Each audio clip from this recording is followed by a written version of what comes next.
안녕하세요, 펜돌입니다. 최근 비트코인 가격이 약세를 보이고 있을 때 거래소 밖으로 이동된 비트코인의 개수가 2018년 이후 가장 많은 수준을 기록했다고 합니다. 뿐만 아니라 6월 말 비트코인이 3만에서 3만 1000달러 수준의 거래가 되고 있을 때 31만 개의 주소가 24만 1000개의 비트코인을 순매수했다고 하는데요. 한마디로 지금 수준의 가격이 장기 투자로 적합하다고 생각하는 투자자가 많다는 뜻이겠죠. 그리고 미국의 대표은행 뱅크 오브 아메리카에서도 암호화폐를 전담하는 새로운 팀을 만들었다고 하는데요. 요즘 비트코인 가격이 빠르게 상승해주지 못하면서 장기 투자를 해도 괜찮을지, 이전 최고점인 6만 달러를 다시 돌파할 수 있을지 걱정이 되실 수 있지만, 결국 시간이 지나면 지금 하고 있는 걱정은 쓸데없는 걱정이었구나 라고 느끼게 되실 겁니다. 오늘 영상을 통해 앞으로 암호화폐 시장의 규모가 더 커질 수밖에 없고 가격도 크게 상승할 수밖에 없는 이유에 대해 알려드릴 예정이니까 오늘도 꼭 끝까지 시청하시길 바랍니다.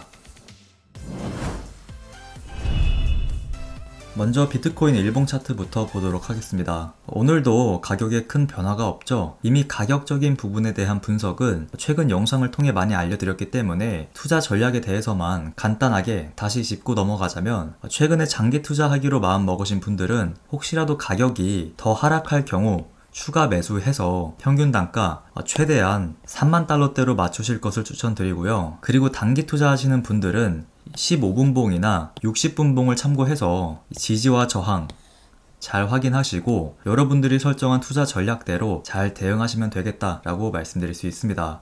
가격이 하락하게 되면 떡락한다, 도망가야 된다 라고 하는 사람들도 있는데요. 제가 댓글을 보면서 좀 이해가 가지 않는 부분이, 이런 가격 하락을 부정적으로만 보는 사람이 있다는 것입니다. 물론 내가 산 가격보다 더 떨어지면 불안하기도 하고 기분이 좋지 않겠죠. 그러나 단기 투자를 하는 사람들의 입장에서는 가격이 떨어지는 것에 스트레스를 받는다거나 부정적으로 보지만은 않는데요. 그 이유는 가격 하락은 오히려 매수 타이밍이기 때문입니다. 그리고 만약에 매수 구간보다 더 떨어진다 하더라도 손절 라인을 잡고 투자하기 때문에 사실상 가격 하락에 큰 타격을 받지 않죠. 그리고 장기 투자하시는 분들도 현재 시세보단 본인의 비트코인 평균 단가가 얼마인지가 더 중요하기 때문에 오히려 가격이 하락하면 평단가를 낮출 수 있는 기회로 볼 수 있죠. 그래서 확실한 투자 전략이 있는 사람은 이런 가격 하락에 큰 타격을 받지 않습니다. 그러나 투자 전략도 없이 내가 사면 사자마자 2배 이상 올라야 돼 라는 마인드로 투자하는 사람들은 1, 2%만 하락해도 떡락한다, 방금 사서 물렸다 라는 반응을 보이는데요. 물론 아직 투자한 지 얼마 되지 않아서 투자 경험이 부족하신 분들은 처음에 이런 반응을 보일 수 있습니다. 하지만 제 영상을 보시는 분들만큼은 꼭 본인이 장기 투자를 목적으로 할 것인지 아니면 투자 전략을 잘 공부해서 단기 투자로 접근할 것인지 확실하게 정한 뒤에 투자하시길 바라고요. 그리고 제가 계속 말씀드리고 있지만 장기 투자도 좋을 것 같고 단기 투자로도 꾸준히 수익 내고 싶으신 분들은 투자금 중 절반은 장기 투자, 절반은 단기 투자로 접근하실 것을 추천드립니다. 여기까지 장기 투자와 단기 투자 시 알고 있어야 될 사항에 대해 알려드렸고요. 지금부터 암호화폐 시장 관련 중요 소식들에 대해 알려드리도록 하겠습니다. 먼저 바이낸스에 대해 말씀드릴 텐데요. 물론 지난 영상에서도 간단하게 알려드리긴 했지만 추가적으로 여러분들이 알고 계셔야 되는 내용이 있어서 바이낸스 관련으로 말씀드리면, 제가 최근에 바이낸스 관련 규제 소식은 악재로는 볼 수 없다고 알려드렸죠. 만약에 바이낸스가 아닌 다른 거래소를 규제한다고 하면 사실 이렇게까지 큰 이슈가 되진 않았을 겁니다. 하지만 지금 외국인보다도 한국 투자자분들이 더 걱정하고 있는 이유는 바이낸스가 제공하는 이런 서비스를 이용하지 못하게 될 수 있다고 생각하기 때문입니다. 바이낸스는 여러분들이 알고 계시다시피 세계 1위 거래소죠. 특히 거래량이 가장 많기 때문에 단기 투자하기에도 굉장히 좋고, 업비트나 빗썸엔 없는 일부 자말트라고 불리는 몇몇 종목들이 가끔씩 큰 상승을 보여주기 때문에 한국 투자자분들도 바이낸스를 굉장히 선호하고 있습니다. 그리고 국내 규제로 인해 업비트나 빗썸에선 제공하지 않는 선물 투자, 마진 투자가 가능하고 장기 투자자들이 좋아하는 스테이킹, 예금 서비스도 이용할 수 있다는 점이 바이낸스의 큰 장점이라고 볼 수 있는데요. 그리고 무엇보다도 가장 좋은 점은 내가 사용하고 있는 바이낸스 계정이 해킹을 당해도 본인이 지정한 출금 주소 외에 다른 주소로 코인을 전송할 수 없는 기능이 있다는 것이겠죠. 그러나 최근에 영국 은행들은 투자자들이 바이낸스로 송금하는 것을 막고 있습니다. 이유는 영국 금융기관의 규제 때문인데요. 하지만 지난 영상에서도 말씀드린 것처럼 영국은 바이낸스닷컴에 대해 영업 정지를 내린 것이 아닌 아직 사업을 시작하지도 않은 유한회사 바이낸스 마켓에 대해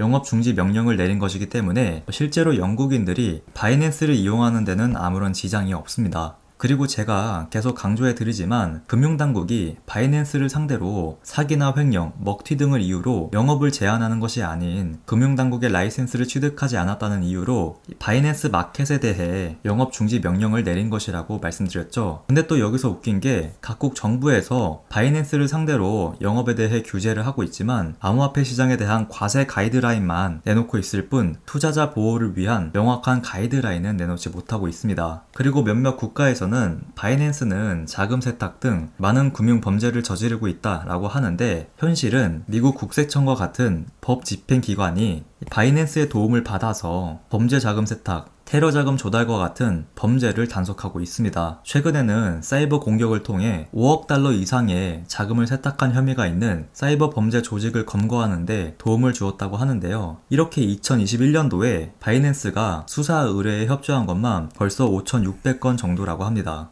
바이낸스가 거래소의 역할만 하고 있는 것이 아니라 사실상 수사기관의 역할도 하고 있는 셈이죠. 그래서 여러분들이 뉴스를 보고 바이낸스 망하는 거 아니냐고 생각하셨을 수도 있지만 바이낸스가 망한다는 것은 암호화폐 시장이 망한다는 것과 같은 의미이기 때문에 이런 걱정은 크게 하지 않으셔도 되고요. 그렇다면 과연 언제쯤 바이낸스 관련 악재 소식이 사라질 수 있는지 궁금하실 텐데요. 바이낸스뿐만 아니라 전체적인 암호화폐 시장이 자리 잡기 위해선 지금보다 더 구체적이고 명확한 암호화폐 관련 규제가 나와줘야 합니다. 이미 가이드라인이 나온 거 아니냐라고 하실 수 있는데 아직 확실하게 나오진 않았고 계속해서 가이드라인에 대해 검토를 진행하고 있습니다. 그래서 최근 미국에서는 암호화폐 시장을 누가 어떻게 감독해야 할지를 놓고 미국 정부와 의회가 대책 마련에 나섰는데요. 일단 지금 가장 지적받고 있는 부분은 증권시장과는 달리 암호화폐 거래소를 감독할 수 있는 기관이 없다는 것입니다. 현재로서는 미국 증권거래위원회가 사실상 암호화폐 시장의 감독자 역할을 맡고 있지만 암호화폐의 다양한 형태와 사용처를 고려했을 때 전적인 감독 책임을 맡기는 것은 어려울 것으로 판단된다고 하는데요. 게다가 미국 증권거래위원회가 적용하는 투자자 보호 규정이 탈중앙화된 암호화폐 시장에는 맞지 않는 경우가 많다는 지적도 나오면서 암호화폐 시장을 감독하는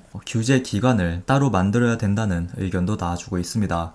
이런 모습으로 봤을 때 여러분들이 알 수 있는 사실이 미국 정부는 암호화폐 시장을 없애려는 것이 아닌 좀 더 구체적으로 안전한 시장을 만들려고 노력한다는 사실을 알 수 있습니다. 그리고 또 여기서 바이낸스 얘기를 하자면 올해 바이낸스는 규제에 대비해 국제규정준수팀과 자문위원회 인원을 5배 이상 확충했고 릴 맥도넬 전 국제자금세탁기구 사무국장이 대표적인 영업 인사라고 합니다. 뿐만 아니라 전 국제자금세탁기구 캐나다 대표 책임자와 미국 상원의원 주중 대사가 바이낸스에 합류한 상태라고 하는데요. 지금 바이낸스에 합류한 인물만 봐도 알 수 있듯이 바이낸스는 규제에 대해 많은 준비를 하고 있다는 것을 알 수 있습니다. 그래서 여러분들이 바이낸스가 망할 것이라는 걱정은 크게 하지 마시길 바라고요. 그리고 마지막으로 비자카드 관련 소식에 대해 알려드리면 올해 상반기 비자카드를 활용한 암호화폐 결제액이 10억 달러, 원화로 약 1조 1,400억 원을 돌파했다는 소식이 있었습니다. 비트코인을 결제 수단으로 활용하기 어렵다는 주장을 짓밟는 결과죠. 현재 비자카드로 전 세계 7천만 개의 가맹점에서 암호화폐를 이용해 쇼핑 대금을 결제할 수 있을 정도로 비트코인을 활용한 결제가 굉장히 활성화되어 있다는 것을 알 수 있습니다. 지금 이렇게 카드 회사뿐만 아니라 미국 대형 은행들도 암호화폐 관련 사업을 추가하고 있는데요. 몇몇 개인 투자자분들이 비트코인은 망한다 라고 주장해도 엄청난 규모의 자금을 움직이는 대형 기업들은 암호화폐 관련 사업을 확장시키고 있고 우리의 일상에 암호화폐를 적용시키고 있습니다. 지금 전체적인 시장의 흐름을 보면 정말 가격 하락은 단기적일 뿐 장기적이지 못할 것이라는 걸 알 수 있죠. 그래서 단기 하락에 너무 신경 쓰지 마시고 항상 말씀드리지만 장기적으로 멀리 바라보시면서 투자하실 것을 추천드립니다. 오늘 제가 준비한 소식은 여기까지고요. 오늘 영상이 도움이 되셨다면 좋아요, 구독 한 번씩 부탁드립니다. 지금까지 펜돌이었습니다. 감사합니다.